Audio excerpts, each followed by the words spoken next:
adequately compensated, and at the same time that the county can maintain its long-term stabilization strategy. We're cautiously optimistic about the recovery, but we can't be certain on the trajectory of that recovery or that there won't be ongoing community health issues in the future. Receiving this update, which is recommendation number 1, we recommend your board take the following actions with respect to this item. Number 2, ratification in the Emergency Rental Assistance Program, ERAP, funded through a direct allocation and state allocation. Mayor Fletcher, there are 119 total requests to speak on this item. The updated numbers are 5 group presentations in opposition, 92 in-person speakers, and 27 requesting to speak by phone. Also note for the record that we received 49 e-comments, 25 in favor, 20 in opposition, and 1 neutral. And then there were 54 individuals who registered their opposition to the item but did not wish to address the board, and 1 individual who registered they are in favor of the item but did not wish to address the board. Any members of the public that requested to speak by phone on this item, please dial into the conference line now using the instructions that were provided to you. We will begin with the in-person speakers. We'll begin with the group presentations. We'll begin with the group that includes Stanton Hom, Olivia Castreson, and Gabrielle Ramsey. And that group will be followed by the group that includes Brady Orshall, Lavia Smith, and Jennifer Patterson.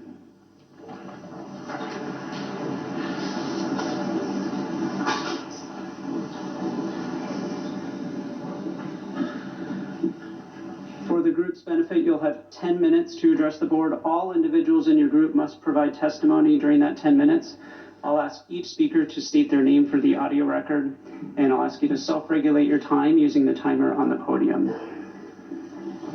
Good afternoon. My name is Gabrielle Ramsey. I'm a second generation born and raised San Diegan and a mother of 3 vibrant and healthy kids. I also represent the 3,000 person Future Generations community, and I'm here to oppose medical segregation.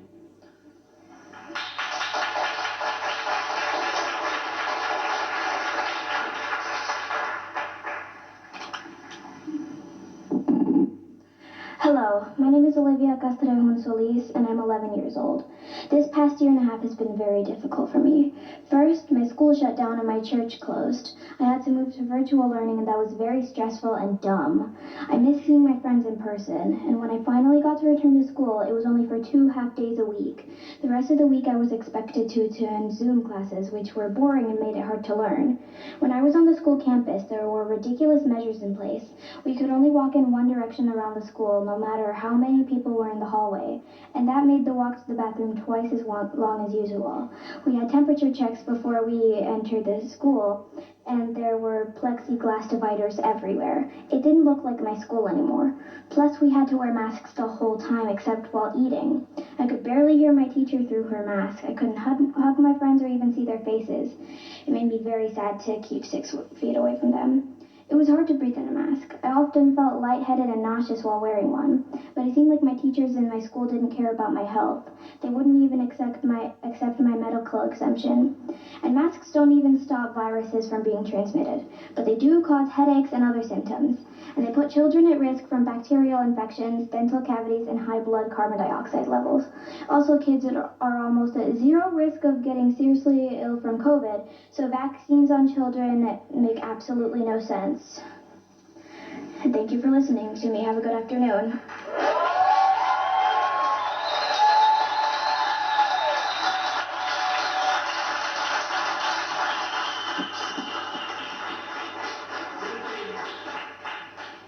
Ladies and gentlemen of the Board of Supervisors, I don't envy your position at all. I did want to address Supervisor Joel Anderson just because I've been in your office when you're up at the State Senate. Sir, if you can please state your name for the audio record. Oh, sorry. My name is Dr. Stanton Hom. I am a prenatal and pediatric chiropractor at Future Generations Clinic of Chiropractic. So, am I good? And so, Mr. Anderson, I don't know if you remember the hallways with SB 277, SB 276. We have 119 people that want to speak today about these specific issues that what we see in our county is consistent elevation of Some people call it safety, some people call it responsibility, many of us call it tyranny. Nathan Fletcher, you're a former Marine. You've served this country in defense of the Constitution, and you hold a position that's very key at this stage, that is actually an oath to support and defend the Constitution. For me, I had 2 members of my community come speak because these are things that aren't heard. When you see a mother cry about how this operation, whatever you want to call it, has affected her kids and her families, and stands boldly against, because we know what's coming next, right? We know what's coming next in terms of vaccine passports. We know what's coming next as far as like, your kind is welcome in this store, your kind is not welcome in the store, right? In a sense that my family emigrated from this country 3 generations ago. They chose California. They fled communist China from 2 different countries, China and Taiwan. And here I am today with my child, who will never listen to any of these guidelines or whatever it is that you're actually doing, and she will actually be a second-class citizen. And so at the end of the day, when we have a child speak and talks about how this entire process has affected her life, I hope you guys are listening. Prior to this 18 months, do you guys know the rate of chronic illness in kids? 54%. Do you know the rate of learning disorders in kids? 1 in 6. Do you know the rate of special needs requirements in kids? 1 in 4. And talk to any educator, talk to any doctor, talk to any parent, talk to any counselor, talk to any school psychologist, OTs, PTs, speech pathologists, and they tell you that it's rising. That was before. That was normalized before. In fact, by the medical community, they would say, that's just normal. They'll grow out of it. But what we have with our kids today, whether it's masks or mandatory quote-unquote vaccines, which will probably come next, or the vaccine passport, or distancing, or isolation, or whatever you want to call it, is what we were programming children in this generation and foreseeable future generations to believe, which is a lie, Dr. Wooten, that their healthy, asymptomatic bodies can harm or kill their friends or family or anybody unknowingly. I need you to sit with that and recognize that that's today. I've been taking care of families in this community for 11 years, and I've seen this amplification of chronic illness in our children that no one has recourse, no one can reconcile today. But they come to our office and we see this shift in their trajectory, we see their systems heal, and I ask you this question, with a 99.998 survival rate with our kids, with no known cure, how do they do it? With 11,546 adjustments last year in my office, without any mandates, any playing by any of your rules, illegal rules, by the way, EUA products cannot be mandated, and a 1,000-person event in December and a 1,500-person event without any deaths or cases. These numbers that you're showing are just to forward the fear, just to forward the narrative. There never lists any mild cases. There's never any list for asymptomatic cases. There not any list for how many people recovered, because you only want to see one side. And then you forward your agenda as we go. And so when it comes down to this moment in time, I care about the children before this all happened, and I care about the children today, but I care about them when they're raising their families in 10 and 20 years. And the level of tyranny, the level of oppression, the level of psychological operations that's been normalized, in fact, paraded and celebrated by even our mayor, saying that he's going to give a mayoral proclamation to any business that allows for vaccine passports. Mr. Anderson, the hallway and the number of speakers is just like SB 277, just like SB 276. I was at the Capitol when 2,500 to 3,000 people marched in and weren't allowed to speak their case, which is why we put a group up here. But at the end of the day, what we know is that on your end, it's rigged. You know what you're going to vote in. And what I will tell you that, Mr. Fletcher, please look at me on this one. These children in 10, 20, and 30 years will continue to procreate and raise their children with the belief system that their healthy bodies will harm or kill someone else. And who's going to take account for the rises in suicides? Who knows those numbers? Who's going to put those up? Who's going to talk about the rise in mental health? Who's going to talk about the rise in chronic illness? We had another supervisor that was here saying that her child has a known speech delay, and she said for the collective good that she's going to vote this in anyways. What I'll tell you is that I wish she came to my office. I wish I could tell her that the 99.998 survival rate of kids, if they get it, is how they're made. That the fact that we can, like there's several of you in masks and there's several of you that aren't in masks. What the hell is that about? How the hell, does anybody not reconcile that? And so at this point, I implore you to consider whether it's passports, whether it's mandatory illegal vaccines, there are 0 long-term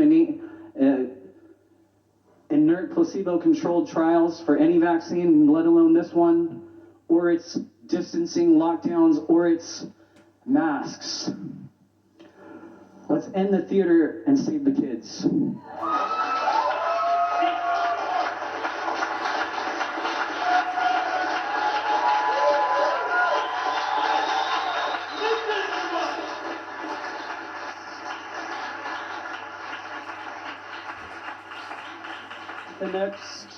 The next group will be Brady Orshall,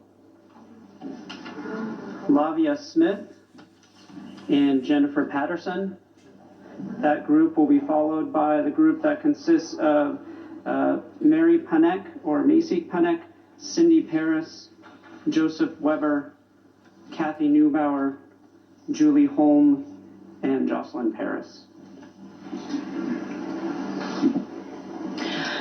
Hello, my name is Laura Smith. Thank you for listening. I represent the people. My heart is deeply burdened by what's happening in our country and state, and I'm against vaccine passports and mask mandates. Vaccine passports is discrimination, and it's a step towards communism.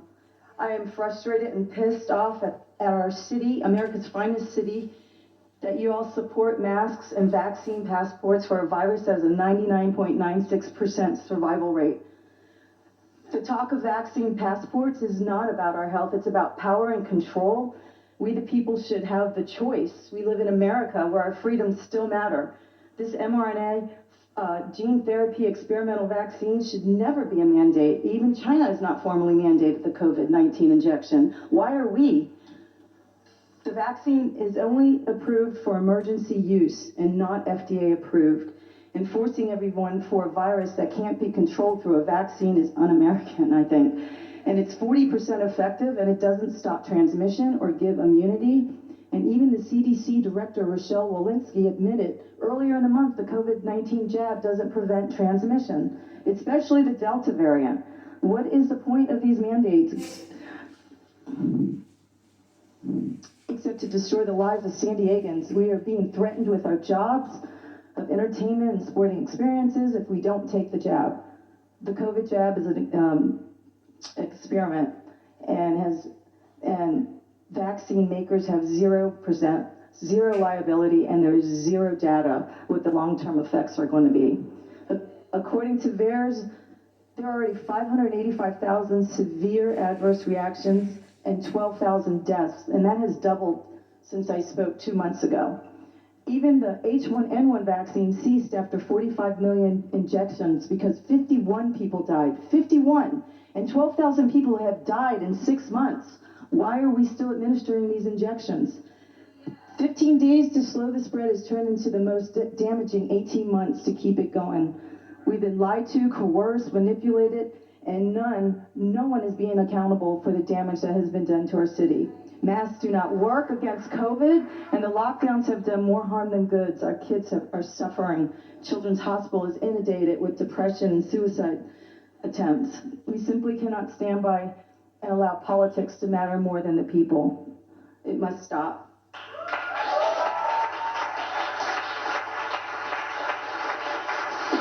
My name is Brady Orschel. Who am I to be standing here today? I am just a mother, daughter, sister, friend, and I was one of the millions of people who were sleeping for decades. I am here on behalf of my 2 young children and the millions of children who will inherit this earth after us. Do not come for my children. And for the thousands of Americans who can't be here today, and the ones who are too afraid or not strong enough, for the ones that still don't see what is going on in our country or are too blind to see it, we are fighting for you. I am here with one message and one clear message that I want to echo through this room and into rooms of other city buildings throughout this great nation, the United States of America. I am going to need you to pay attention, and thank you for those who are paying attention. And that is, when tyranny becomes law, resistance will become our duty as American citizens of this great nation. We do not answer to you. Your authority comes from God, and you all have crossed the line. We have only one authority we answer to, and his name is Jesus Christ. You all have taken advantage of the American people for far too long, and we are here to tell you that the show is over. We know this is fake, and your fear-mongering tactics won't work anymore. You have shown your true colors and have been lying to us for far too long. And for what? For thousands of Americans to lose their livelihood from their family businesses being closed for good? Thousands of Americans killing themselves because pressures you put on them. Children being abused, children committing suicide. You don't allow murders to walk the street, yet all of you are. Because that is what you have done throughout this whole charade. We know this has been planned for a very long time, but as I mentioned before, we were sleeping during that time. But let me tell you, you have awakened sleeping giants, and we are not going anywhere. Millions of Americans across this nation are standing up against the big bad government. This is your sign to listen to us. We, the people. I will end with this. We came here peacefully today, abiding by your rules, listening. But listen to me when I say this. We are done. When the time comes, and I feel like it's coming soon, we will not be pleasant anymore. We are no longer going to be sitting on the sidelines. We are ready to stand for what's right and what we were born to have, freedom. It will be time for you to meet who keeps this nation alive. Life, liberty, and the pursuit of happiness. Let us be and leave us alone. And to the ones watching and listening to this message here today, obeying tyrannical rules and ridiculous mandates is supporting and allowing tyranny to settle into this free country. Decide what side of history you will be on.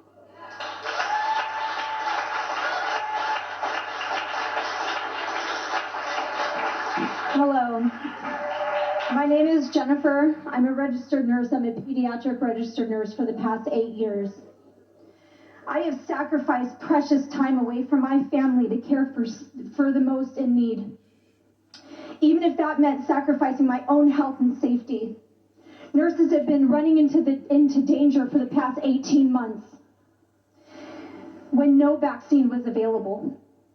The number one thing we were taught as a nurse is not to cause any harm to our patients. We are taught not to coerce, manipulate, or threaten our patients into getting a vaccine or to have a medical procedure done without informed consent. We are taught not to judge and to respect the decision of patients and their families, even if it went against our own beliefs. If the government really cared about the health and well-being of its citizens, then the jobs and livelihoods of thousands of healthcare workers would not be at stake. All throughout the pandemic, healthcare workers were deemed heroes, trusted by society to keep the community safe and healthy. Who can take the place of those well-experienced nurses when you want a team of brand new nurses who require intense training?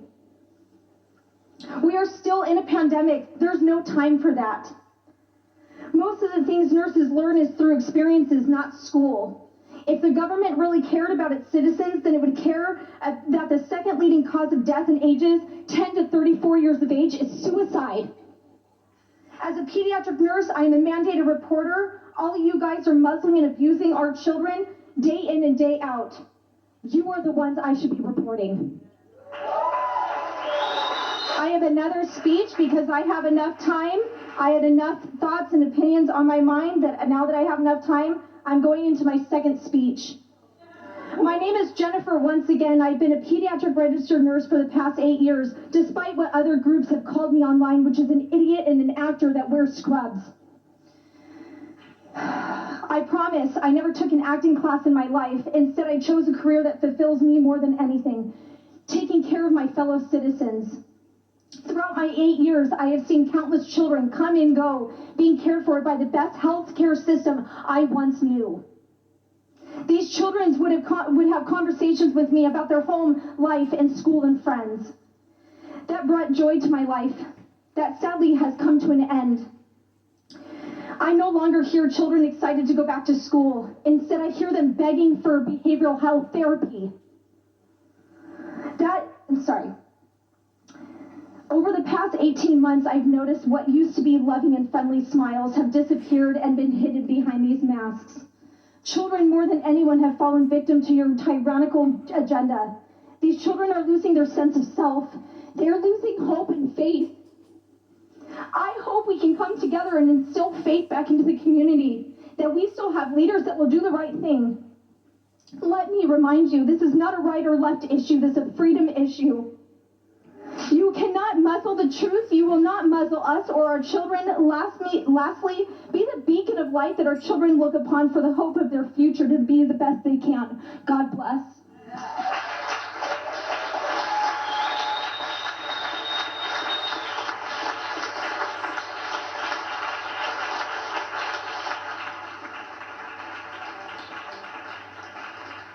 Thank you. The next group presentation may begin, and this group will be followed by a group that includes Terry Engel, Tracy Garcia, Alan Conrad, and Raquel Hall.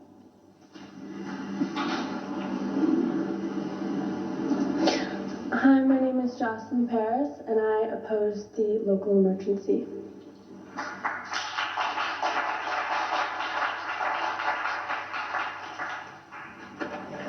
My name is Kathy Neubauer.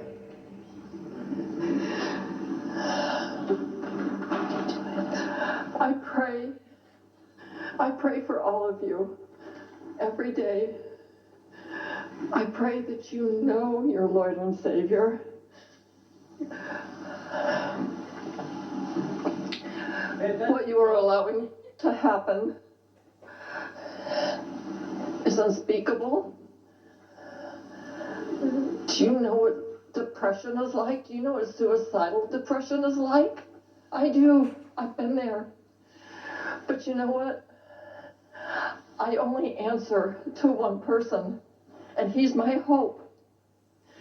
And I will keep my focus on him, and I will be okay. But I've got children and grandchildren, 2 of which are vax injured. But that is not a mistake. God doesn't make mistakes, and he will make happen something good out of all of this. I read the last chapter. I know how it ends, and for that I have hope. I pray that you will have ears to hear and a heart that is softened. And yes, God bless you all, because we are all equal in his eyes. Thank you for your time.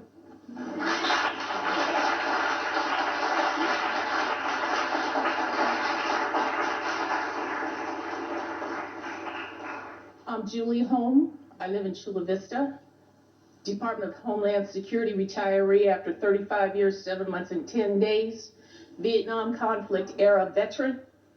All of it. And the way in which you do not support the U.S. Constitution, you have tread on my back as a service member, and you are treading on the flag. May God have mercy on your souls.